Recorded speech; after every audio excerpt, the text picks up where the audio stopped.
around the state that we can do that, and we are doing that. I would just add another couple of comments to that. It's sort of joking, but serious too.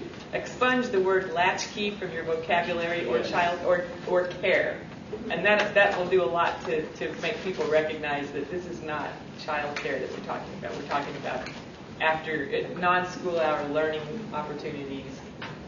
Latchkey, I go to the schools. Oh, they're in the latchkey program. Okay. So how do we do that? I mean, to say it is one thing.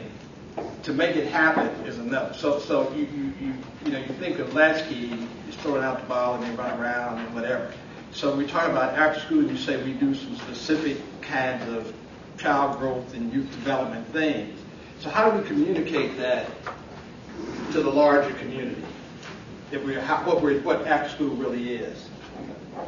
Well, I'm always amazed that we don't deal with hard issues in after school. Let's look at the data. And I'll throw some things out at you. You respond if you're doing anything about this or you looked at it. First thing is the issue of violence. When we did a study, we asked kids, what keeps them from going to after school? They said violence. So how are we dealing with the issue of violence? Both kid-on-kid, community violence, how are we sort of strategically looking at that? How many of you have read the CDC report on African American girls and STDs? Between the age of 13 and I see a couple of nodding heads. Do you know that 1 in every 4 African American girls has at least 2 STDs?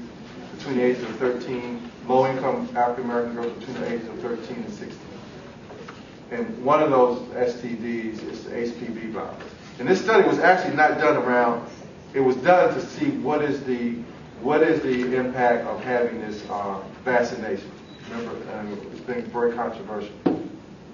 If you tell me in your program that 1 in every 4 girls in your program, this was a national CDC study, so it was done with a very thorough look. What are you doing about that? If 1 in every 4 girls in your program, if you have African American girls, Latino girls, it's a little, but still significantly, what are we doing about that? We doing any sex education programs in after school? Think about the impact on the adults when those young girls become adults, on their ability to bear children and their longevity if they have cervical cancer. And so we have to look at the hard issues of violence, the onset of sex at a too early age and how we deal with that. But we stay away from those things because they're controversial. But those are real issues that young people, that they won't get in school. But we got to deal with it. And when I found out, when we did a study and I asked our young men, how many of you have either seen somebody get killed or attacked or know somebody, almost 80%, almost close to 90% of them said that they'd either seen it or know somebody. So I'm addressing the issue of mental health in after school. And how do I address that? If young people experience that kind of violence, like Iraq, and a soldier comes back, think about what they experience on a daily basis. What are we doing about it? That's how we distinguish ourselves as far as outside of the academic part, which is important. We got to look at what issues young people deal with. And if we say, well, our kids are nice kids, they don't experience that, that's a fallacy. Okay? We got to deal with those hard issues, and we got to look at them from what system we can deliver for those young people. Because I was amazed. If any of you got daughters, I was amazed. And I had heard everything and was not surprised at anything. And I read that report, and you should read it. It's on their website. Read that report from the CDC. And then what is the response that we're having as far as that? So let's look at some hard issues and say, hey, we're not babysitting. We're dealing with really hard issues that young people deal with, and we're going to focus in on those.